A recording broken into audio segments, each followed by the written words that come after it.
Evet değerli kardeşler. Selamünaleyküm. Allah'ın selamı, rahmeti, bereketi üzerinize olsun.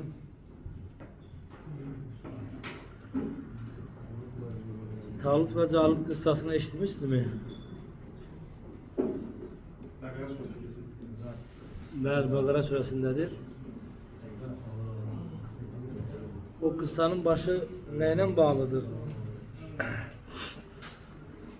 Yani o kıssa neye göredir, ne içindir bilirsiniz mi?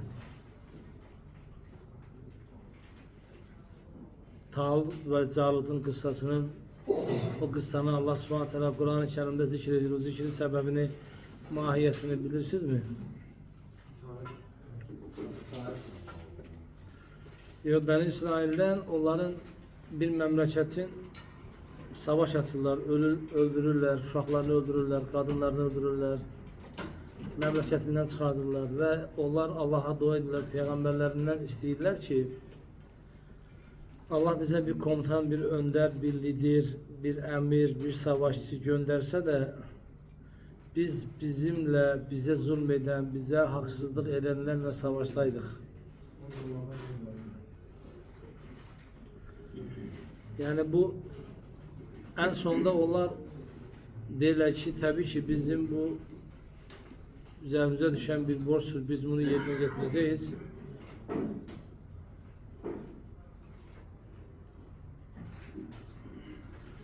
Ve sonunda orada hemen peygamber diyor ki olabilir mi Allah size istediğiniz meliki, kralı, sultanı, emri, komutanı göndersin de siz Allah yolunda vuruşmayasınız, savaşmayasınız. Dedi yok ne dersin? Öyle şey olur. Allah subhanahu bunların istedikleri her şeyi verdikten sonra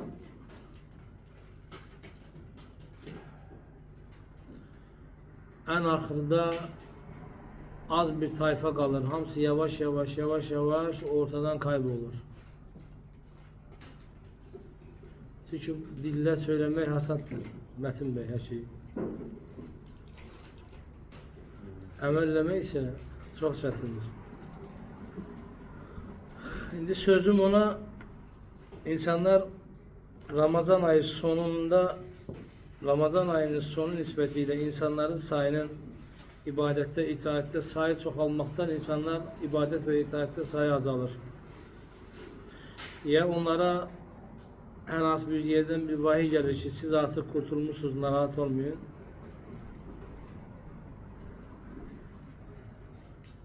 Yani başka türlü başa düşmek biraz çetin olur.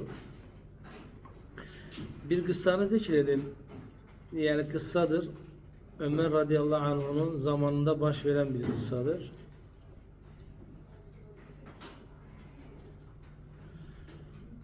Herkes Ömer radıyallahu anh'ından belə oturur, sual edirlər, İslam'dan danışırlar, dərsləşirlər, dərslərini anladırlar.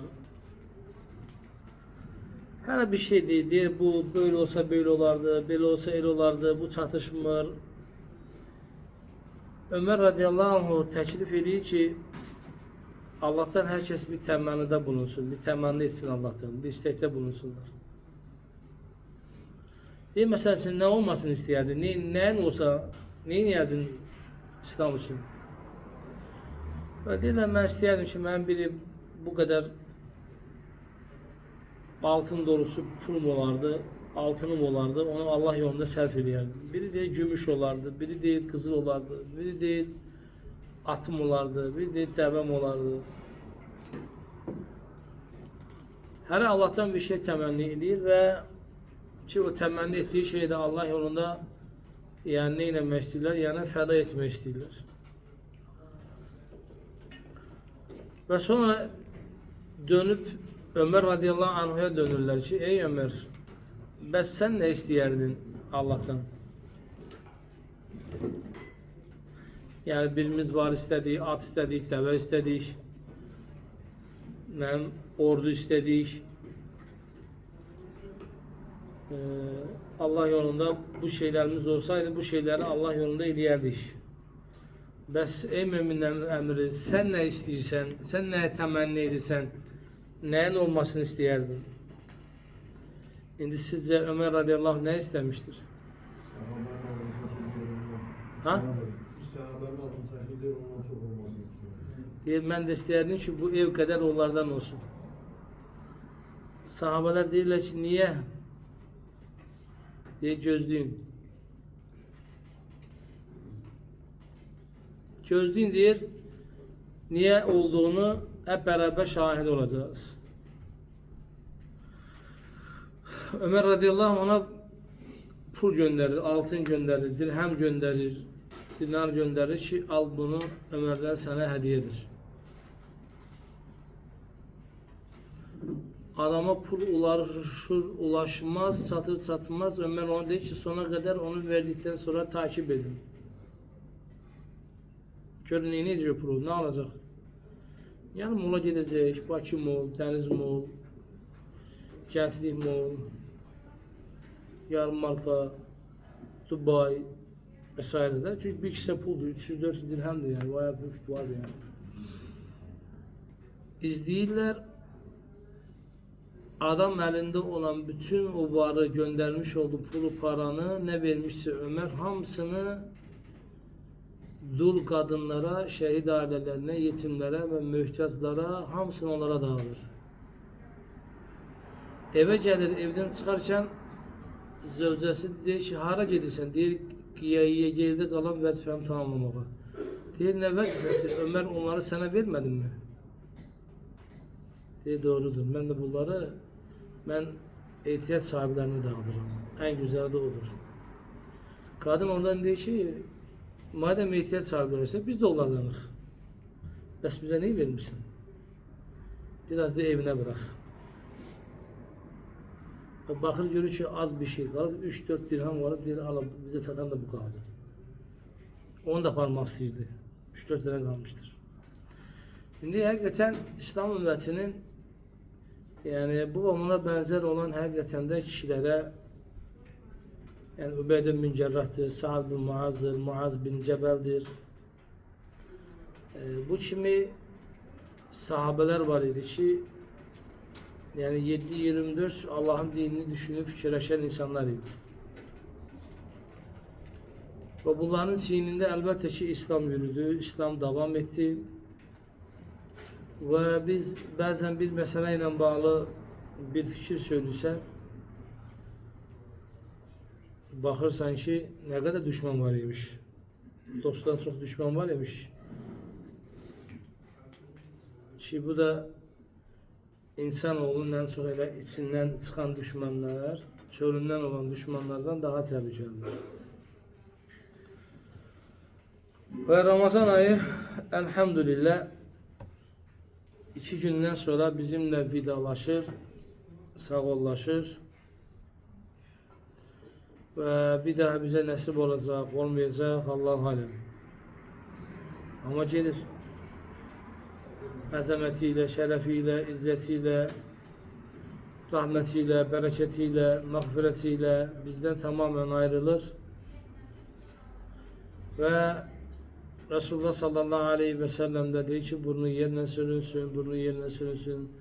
Vay olsun o insanın haline, vay olsun o insanın haline ki Ramazan ayı gelir ve o adam bağışlanmadan Ramazan'ı terk edir, gelir. Allah bizi bağışladığı kullardan eylesin. Allah'ım amin. Evet, bugün işleyeceğimiz İmam Acurri'nin kitabından 40 hadis kitabından bir hadis var. Bu hadis çok müteşem bir hadistir. Ki Resulullah sallallahu aleyhi ve sellemin Müslümanlara etmiş olduğu tavsiyesidir. Nesiyetidir.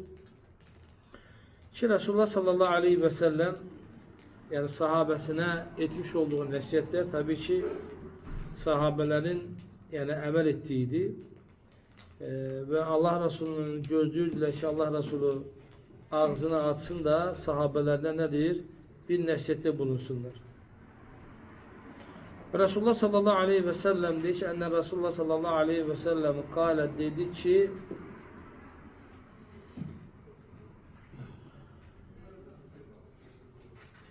İnned dine dinun nasihe. İnned dine en nasihetu.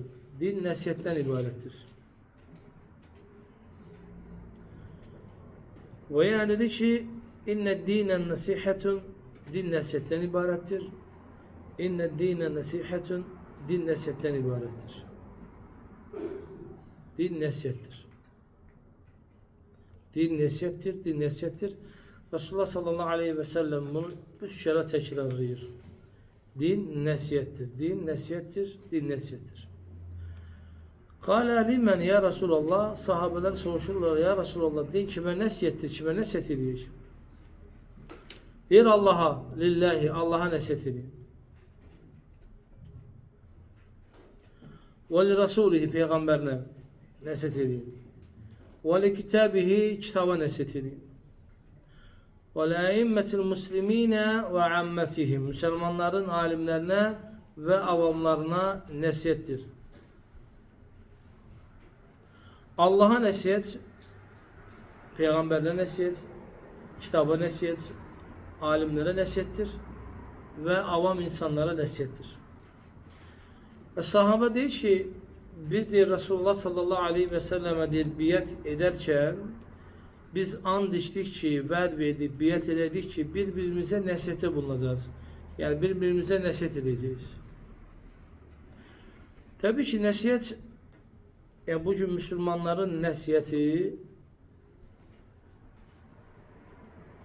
her adamın nəsihət edə bilmək qabiliyyətinə sahib değildir yani. Yani her bir Müslüman nəsihət etmə qabiliyyətinə sahib değildir ve bu sebepten de böyük problemler Müslümanların arasında çıxır. Yani Müslümanlar nəsihət edə bilmirlər. Edə bilmədiklərinə görə də Müslümanların içərisində problem yaşanır. Nəsihətin təməli nəyə dayanır? Əmr bil məruf, nəhy anil münkərə dayanır. Yəni nəsihət əmr bil mərufa dayanır. Və nəhy anil münkərə dayanır. Yəni sən əmr bil məruf, nəhy anil münkər kurallarını bilmən lazım. Yəni sən o psixologiyaya sahib olman lazım ki, təkəlləm ma'nəs bi qadri qulihim, insanlarla insanların ağıllarının səviyyələrini dərk etdiyi ölçüdə onlarla danışman lazımdır. Qadınla qadın kimi, kişi ilə kişi kimi, böyüklə böyük kimi, uşaqla uşaq kimi, müəllimlə müəllim kimi, şagird şagird kimi, ata ilə ata kimi, ana ilə ana kimi, oğulla qızla evlat kimi. Yəni danışıq qabiliyyəti, danışıq uslubu bilinməzsə istənilən nəticə verməz, yəni nəticə hasil olmayacaqdır. Və sonda ortaya nə çıxacaqdır? Bu adam nəsihət qəbul eləmir.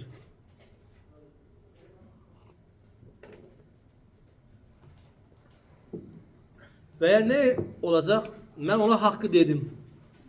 Bizdə var axı. Mən onu dəvət elədim. Dəvət elədim, sonra təkfir elədim. Mən ona haqqı ulaşdırdım, qəbul etmədi. Haqdan yüz çevirdi. Mən onu Allah və Rasuluna çağırdım. Allah və Rasuluna gəlmədi. Allah'ın şərətindən yüz çevirdi. Nisa suresi 60'ı hemen adama yapıştırır. Və mən onu dəvət elədim, adam təkəbbürləndi. Allah da deyir ki, sənin dəvətin müşriklərə ağır gəldi. Bu adam müşrikdir. Mən onu dəvət elədim, gəlmədi. Və ya deyir ki, Nisa 61'ində münafiqləri Allah və Rasuluna çağırarsan, onlar Allah və Rasuluna gəlməzdir. وَإِذَا قِيلَ لَهُمْ تَعَالَى بِلَا مَا أَنْزَلَ اللّٰهُ وَإِلَى الرَّسُولِ رَأَيْتَ الْمُنَافِقِينَ يَصُدُّونَ عَنْكَ صُدُودًا. Ona deyirsən, qardaş, Allah və Rasuluna gəlməz. Hemen hayata yapıştırar. Ama bu şey uslub, dəvət doğru bir şekilde olmadığı için bu hadiseler, bu meseleler baş verir. Diye kardeş, deyirsən falan kesin niye təkfir edirsən? Deyir ona mən hüccət çatdırmışam. Yani sen hüccət əhlisən ümumiyyətlə. Sen ümumiyyətlə senin bir insana nəsihət edə biləcək bir qabiliyyətin, bir elmin, bir savadın var mı yani? Yani o adam Müslüman idi mi? Bəli, o adam Müslüman idi. Yaxşı, Müslümanı İslamdan çıxartmaq, Müslümana fasik demək, Müslümana kafir demək, Müslümana zalim demək. Sen bunun əhkamını bilirsənmi? Yox, bilmirsən. Təbii ki, bilməzsən. İndi gəl soruşaq. Sağdan başlayaq sizin. Başlamayaq. Elhamdülillah. Birinci, ikidən başlasaq. 2. Kardeş, bir Müslümanı İslamdan çıxartmaq üçün hansı şərtlər lazımdır? Yani bir insana mürtəd, müşrik, kafir, fasik, zalim isimlərini vermək üçün hansı şərtlər lazımdır bir Müslümanda? Yani təbii ki sinifdə qalacaqsınız. Ama halbuki alimler bu barədə koskoda kitaplar yazıblar. Kavaidü tekfir, mevani'i tekfir, ahkam-ı tekfir, kavaidü kitab ve sünne, kavaidü tekfir minel kitab ve sünne. Kitaplar yazılır. Defalar yani sayıları saysak bitmir yani. Ama lakin Müslüman hayatında bu var mı? Yoktur. Ayrıca sadece kafir demek meselesi değil ki. Bir insana fasik, bir insana yalancı, bir insana zinakar, bir insana münafik, bir insana hemen gıybetçi, her hansı bir Müslümana vasfı vermek için insanoğlunun elinde keşşemsi firrabiyetin nahar açık aydın bir delilin bulunması lazımdır. Ki bu sebepten de ya biz birine nəsihət ederken, biz birine Kur'an'ı, sünneti açıklayarken gelin görək sələf salihin meseleyi necə anlamışlar. Bizim ümmetin problemi budur. Deyir at yapışmasa da izi kalacaktır. Deyir çamuru at yapışmasa da izi kalacaktır. Hiç olmaz. Sen at. Ben bunu bir alimden öğrenmiştim. Böyle demişler. Dedi ki sen at ona, izi kalmasa da yapışmasa da izi kalacak. O atan adam var ha. Atan adam. Dedi ki o bir şeyi unutmuştur. Neyi unutmuştur? Çamur atan adam değil. Tamam dedi yapışmasa da izi kalacak diyen bir şey unutmuştur. Neyi unutmuş acaba? Ha? Diye ki çamuru attı, öz elinde çamurun bulaştığını unutubdur. O çamur onun elinde de var yani. Sen kömürü atırsan öz elinde kalır. Haberin yok diyor ondan. Ki o her fırlayıp o kokuyu gelecekse yani. O iyi sende bulunacak yani. Fıkıhta gelir, o meseleler fıkıhta misal olunur yani. Oğru meselesinde bakırlar ki bundan dükkandan un gedib hara, oradan hara gedib, onların hamısının izi kalır. İnsan bazen bunları unutur yani. Bunun için İslam'da nəsihət eləmək, iftira atmaq, kafir demək, bir Müslümana müşrik demək, bir insanı İslam'dan çıxartmaq. Yani Allah katında çok büyük günahlardandır. Hansı ismi verersen ki eğer o adamda o isim yoktursa o sağa kaydıracaktır. Mesela az önce öyle meselenin tam yerine gelsin desem olar mı? Olar. Gazetesi verir. Bir Müslüman bir yere misafir olur. Şimdi Azerbaycan'da meşhur bir şeyse sen kimi dinliyorsun? Kime kulak asırsan? Dinini halen öğrenirsen kadınlar kişiyle birbirine soruşur.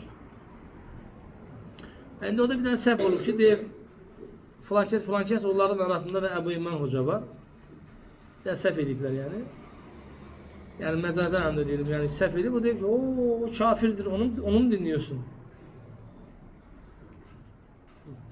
O kafirdir ya. Vay. Sonra demiş kim dinliyorsun? Ebu Hanzala. O da müşriktir. Vay. Ya kim kaldı? Allah ve Resulünü adam Kur'an ve sünnetle gelir ha. Biz de Tevrat, İncil, Zebur'la gelirik. Onda Kur'an sünnettir, bizde Tevrat, İncil, Zebur, yani bizde başka kitaplardır. Yani biz Çingiz Han'ın yasak kitabından gelir, o da Kur'an sünnetten gelir yani. Neymiş meselesi? Küfrü neymiş hoca'nın? Ebu Eymen şefaate kişi işittir. Herhalde mücahitten isteme şefaatinden değiller. Peki Anzala hoca'nın küfrü neymiş? O da avukat kendisi avukat tutmuş, avukat tutana göre vekaleti Allah'tan başkasına vermiş, kafir olmuş. Vay vay vay. İnşallah ki onu tutarlar. İnşallah ki onun başına bu musibet gelir. İnşallah ki 3 tane avukat tutar, onda diyelim. Yani ben bu ömrümün 10 yıl türmede hapishanede geçirdiğim zamanda ne kadar böyle kahramanlar gördüm. Ne kadar böyle yiğitler gördüm ki ayağını oraya çayırı basandan sonra dizlerini yere atıp yalvaran kim? 50 tane avukat tutup ne bileyim ben 100.000 türlü oyundan çıkan kim? Dedesinin evinin mülkünü sattıran kim? Oradan çıkması için başı papaklı bir tane kişi koymadan bütün kişileri kurban vermesini gören kim? Yani bütün bunların hamısını elhamdülillah bu ömrümüz boyunca bunu gördük yani. Ve maalesef en çok problem olan nedir? Tekfir eden bir kişi de diyor kadındır yani, düşünün. Bir kadın, düşünün, bir kadın ümmetin önünde olan İslam ümmetini İslam'a, biri Türkiye'de, biri Azerbaycan'da iyisiyle, kötüsüyle, sababıyla, günahıyla, hayriyle, şerriyle insanları İslam'a davet ediyorlar. Hayatlarını buna verirler, saçlarını, ömürlerini bu yolda arttılar. Ve ömürlerinin 1/3'ünü türmede geçiripler. Ve adı soyadı bilinmeyen, hiç özü kimliği belli olmayan bir insanları bu şekilde İslam milletinden çıkardılar. İşte bunun için kardeşlerim bakın, din böyle mücerred basit bir şey değil ve insanlar cahillerin, din cahillerin elinden kalırsa tabii ki sonuç bu olacak. Ve bu sebepten de mesela ona soruşsan ki Allah'a necə nəsihət olunmalıdır? Hadiste gəlir ki din Allah'a nəsihətdir. Peyğəmbərinə nəsihətdir. Kitaba nəsihətdir. Alimlerine ve avamına nəsihətdir.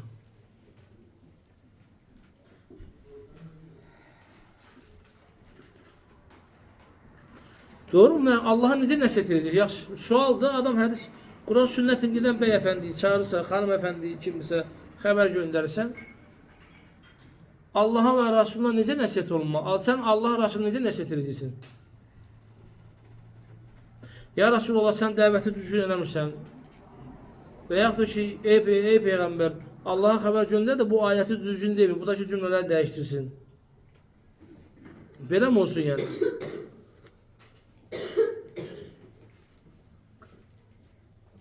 Nətər nəsihət edəcəksən Allah və Resulü?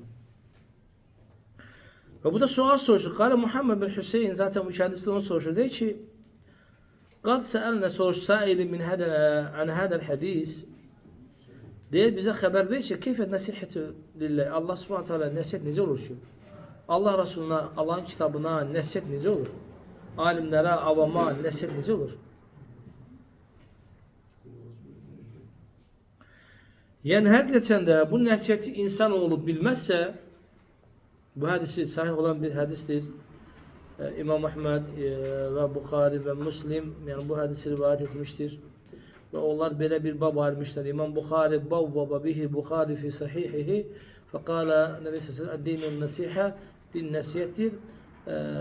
Kimi bablarda bu hadisi yani bu hadise yer verirler. Ve İmam Macurri bak kendisi bu kitapta bunu şerh edemiyor. Başka bir kitapta bunu şerh ediyor. Yani sen adam bunu burada böyle bırakır diye ki bunu başka falan kitabında şerh eləmişim. Ben yani oraya bakabilirsin.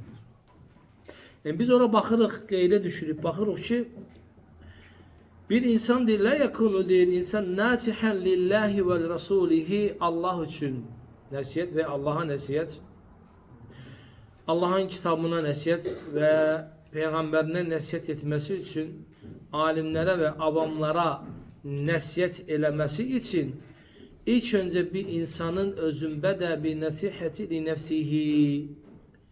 İlk öncə insan öz nəfsinə nəsihət eləməlidir. Peki nəyə nəsihət eləməlidir? Burada nəsihətdə qəsd olunan nədir? Deyir, elm tələb eləməlidir ki, dediyi söz Allah və Rasulunun kitabında nə qədər haqq payı var? Dediği sözün Allah ve Resulünün kitabında ne kadar dayanama hakkı var? Allah adına danışırsa dediği sözün Allah'ın kitabında, peygamberin sünnetinde ne kadar yeri var o sözün? Dediği söz Allah ve Resulünden mıdır yoksa kendi nefsinden midir? Allah ve Resulünden nesiyete baktığımız zaman da Allah'a nesiyet ümumiyyətlə olur ki, yani kitapta gelir. Allah Subhanahu teala nəsihət Allah'ın əmrlərinə və qadağalarına riayət eləməkdir. Yoxsa sən necə Allah'a nəsihət edəcəksin ki?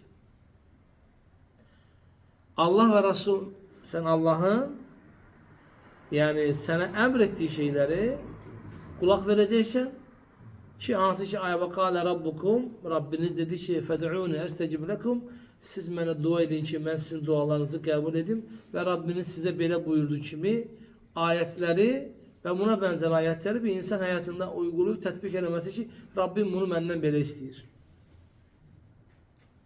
Bunun üçün insan həm öz nəfsini sorğulamalı, deyir, elm oxumalı, araşdırmalı, fi talabul ilm və fıqhəl liya'rifə, bilməlidir ki, mə yecibu aleyhi, üzərinə düşən nədir? Və bilməlidir ki, şeytan onu düşməlidir və o düşmənə qarşı hazırlıqlı olmalıdır və ondan necə özünü qorumalıdır və bilməlidir ki, pis olan, yaxşı olan nədir və bunların arasındakı olan ziddiyyəti də bir-birinə bənzərliyi də bilməsi lazımdır.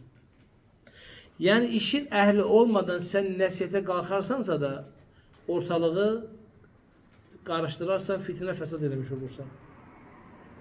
Və bu sabahdan da Allah'a yani Nesiyet Süfyan Es-Sevri, Allah kendisine rahmet eylesin. Allah Subhanahu Teala yani Nesiyet, Allah Subhanahu Teala'nın kitabını Allah'ın indirdiği şekilde okuyup ve onun bizden istediği şekilde insanlara anlatmaktır. Nesiyet budur.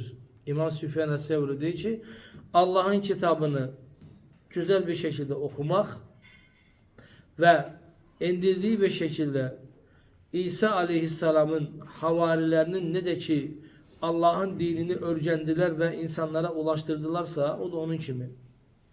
Birinci, Allah Subhanahu ve Teala'nın insanlar üzerindeki olan hakkını özü ve başkalarına anlatacak ve Allah'ın emrini özünde ve başkalarında tatbik edecektir. Aksi takdirdedir, eğer özünü unutup başkalarına təbliğ ettiği zaman bu ayetin altına gelecek ki اَتَمُرُونَ النَّاسَ بِالْبِرِّ وَتَنْسَوْنَ أَنْفُسَكُمْ وَأَنْتُمْ تَتْلُونَ الْكِتَابِ اَفَلَا تَعْقِلُونَ.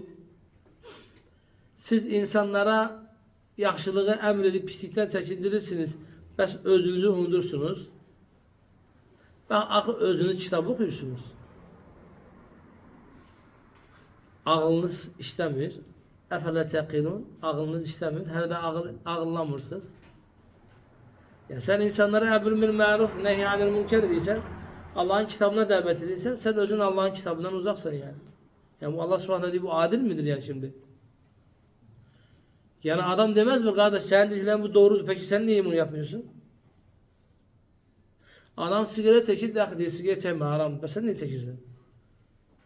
Adam yalan danışır, deyir, qeybət eləmədi. Bəs sən az önce elədiyin qeybət deyildi. Deyir, o başqa. O başqa nətər olur? Deyir, mən onun üzünə demişəm. Sən çağır çiyinlər deyim. Yəni, üzünə desən də qeybətdir. Arxasına danışsan da qeybətdir. Deyir, yox, mən olan şeyi danışırım. Zaten olan şeyi danışmaq qeybətdir də. Olmayan şeyi danışmaq iftiradır. Yəni, hər danışdıqca batır. Her danıştıkça batır. Ve ikinci olarak desem sen bəs ayıbasın sana. Ayıptır. Ayıp değil diye Müslümanlar bilsin durum nedir. Peki sen Müslümanların hakimisən mi? Vəlisisən mi? Sultanısan mı? Əmrisən mi? Sana bu yetki için verir. İşte bunun için var.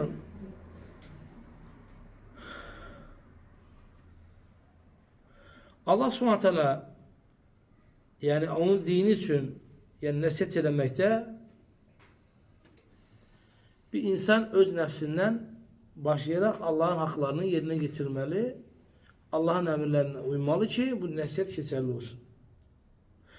Geçenlerde demiştim, yani nəsihətin en güzeli bir insan için özünde nedir? Dəvətdə bulunması. Mesela şimdi ben bunu okuyuram. Ve okuduğum zaman da ne görürüm? Yaxşı bunu deyirsə, bəs özün, insan özünə nedir? Özünə də bunu mesela xatırladır. Yani bu sebepten de bir insan Allah adına danışacaksa ikinci bir anlam budur ki nəsihət Allah üçündür, Allah'adır anlamı var. Yani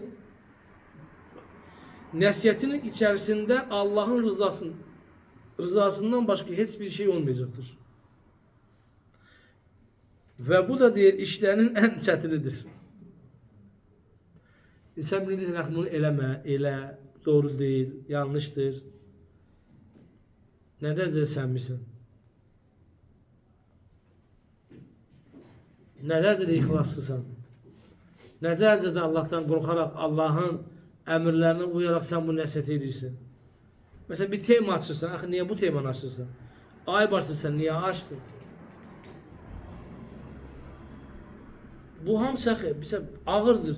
Yani insan həqiqətən özünü fikirləşəndə yani deyir subhanallah, mən nə qədər acaba günahım girmişəm və yaxud da ki elədiyim şeylər həqiqətən də nəfsimdən mi eləmişəm, yoxsa Allah üçün mi eləmişəm? Əli radiyallahu anh nə deyir? Deyir mən deyir Allah yolunda deyir savaşmaqdan yorulmadım. Məni yoran nə oldu? Niyyətimin yeniləmək, təzələmək, ixlaslıyamı, ixlassızamı onu ölçmək. Birinə sədaqə verirsən, birinə infaq verirsən, birinə yaxşılıq edirsən. Bunlar hamısı axı nədir? Ya bunların hamısında insanoğlunun nəfsi çox önemlidir. Sən birinə yaxşılıq edirsən. Nə üçün yaxşılıq elədin? Sədaqə verdin, zəkat verdin, pul verdin, hörmət elədin, produkt verdin, ərzaq verdin. Niyyətin nə idi? Allah üçündürmü, yoxsa kendi nəfsi üçündürmü?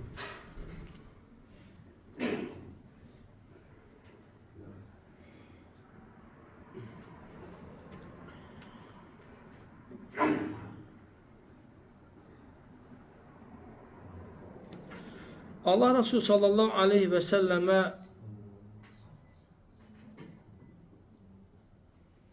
olan nəsihət ki İmam Macuri deyir ki Allah Resulü'ne olan nəsihət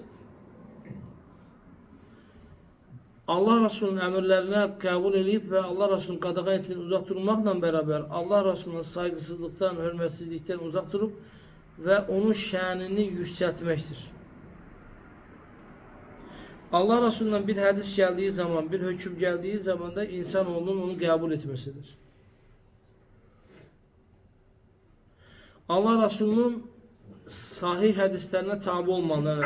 Allah Resulü'ne sahih hadis geldiyse ona uyacaksan ve tabi olacaksın. Allah Resulü bir meselede söz söyledi mi senin seçim hakkın olmayacak. Ki ayette gelir ki Allah ve Resulü bir meselede hüküm etti mi ne bir mümin kişi ne bir mümin kadının seçim hakkı yoktur. Ve bütün meseleleri Allah ve Resulüne götüreceksin ki فَلَا وَرَبِّكَ لَا يُؤْمِنُونَ Rabbine yemin olsun ki onlar seni hakim tayin etmediyse iman etmiş sayılmazdır. Bu sebepten de Müslümanın Allah ve Resulü ve kitap ki Allah Subhanahu kitabıdır. Yani sen bütün meselelerin halallığını, haramlığını, küfürünü, caizliğini, mübahlığını, olarını, olmazını Allah'ın kitabına götüreceksen o kitapta ilk önce aktaracaksın. Rabbimiz bu vade ne deyir? Allah bu vade ne deyir? Yani bazen bir mesele söylüyorsan deyirlər bu meselede mesela falan alim ne deyir? Yani bir insan Allah'tan danışırsan, peygamberden danışırsan, Kur'an'dan kitap getirirsin, Kur'an'dan danışırsan.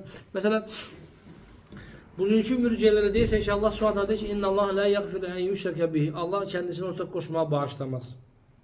Ve yaghfiru ma dune zalike limen yasha. Bundan aşağı olanlar ise bağışlayar.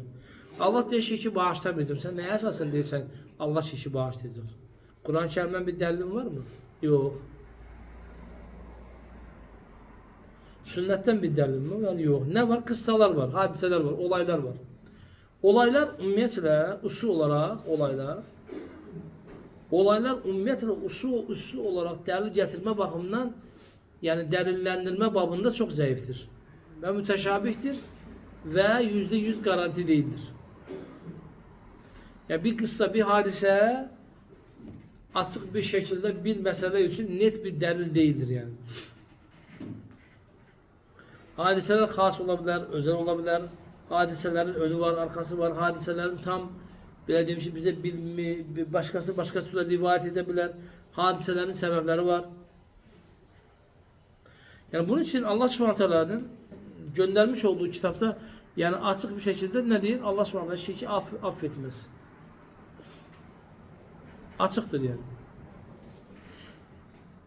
Sen geldiğinde ki yok Allah Subhanahu şirki affeder. Allah Kur'an-ı Kerim'de yani Nahl suresinde 106. ayette sadece ikrah halinde istisna olmakla Allah Subhanahu ne diyecek? İkrah halı istisna olmakla Allah Subhanahu hiçbir şekilde Allah ve Resulüne küfür eden küfrünü kabullenmiyor. Bu sebepte değerli kardeşler, yani biz ağzımızdan çıkan, şimdi inşallah ki bu barada yine danışacağım. Allah nasip ederse sadece olarak burada mevzuya çok uzun bir yer veriliptir. İnşallah ki ben hele ki burada inşallah dayanıram. Çünkü Allah ve Resulüne nəsihət bölümü çok geniş ve faydalı bir babdır. Nasip olursa bunu yarın tekrar farklı bir şekilde Allah Resulüne nəsihətin şərtləri ve alimlere nəsihət necə olmalıdır? Avam insanın nəsihət necə olmalıdır? Bütün bunların hamısının qaydası var.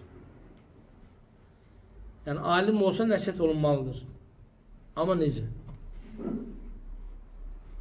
İşte bizim esasen problemimiz de burada yanır. Necə məsələlərində bizim usulumuz, ədəbimiz olmadığına göre birçok yerde neydik? Birçok yerde problem yaşıyoruz. İnşallah ki ümid edirəm ki Allah Subhanahu nasip eder bunu sabahlar daha güzel inşallah okuyup öğreniriz. Böyle inşallah burada durak. Ve ahir davanan elhamdülillah rabbil alemin. Buradan sualı olan varsa verebilir. Burada mesela toplum